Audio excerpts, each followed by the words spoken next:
In a new poll, Emerson Polling examined voters in Texas.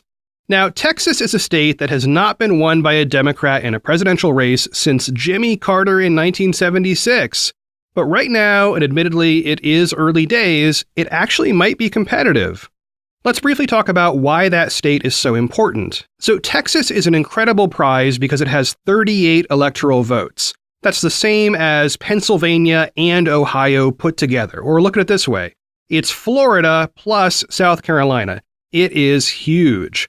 And here's one more way to look at it. Remember the 2016 election? Well, if Texas had gone for Clinton rather than Trump, Clinton would have won. That's the only change that would have been necessary.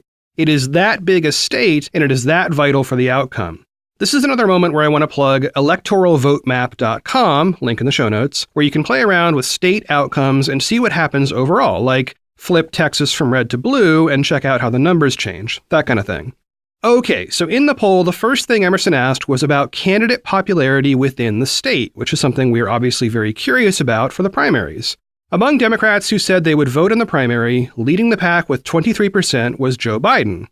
But native son Beto O'Rourke was second with 22%, then Bernie Sanders was at 17%, Pete Buttigieg at 8%, and so on. Julian Castro, also from Texas, was in sixth place with 4%. Now, given the 15% threshold we talked about on Wednesday last week, meaning in the primary you gotta get 15% of the vote in your state or you get nothing, what that means is you have 3 candidates who could be splitting up all of the Texas delegates on Super Tuesday. Those would be Biden, Sanders, and O'Rourke. The rest would get nothing. All right, so the next thing the pollsters asked was for all the people polled, not just the Democrats, to imagine a series of presidential matchups. So Trump versus so-and-so. And here's where stuff gets pretty wild.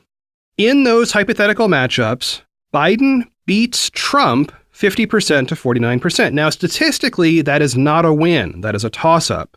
But wow, that is close. And also, O'Rourke ends up at 50-50 versus Trump, another toss-up. Then Sanders is at 49% to Trump's 51%. Warren is at 47% to Trump's 53%.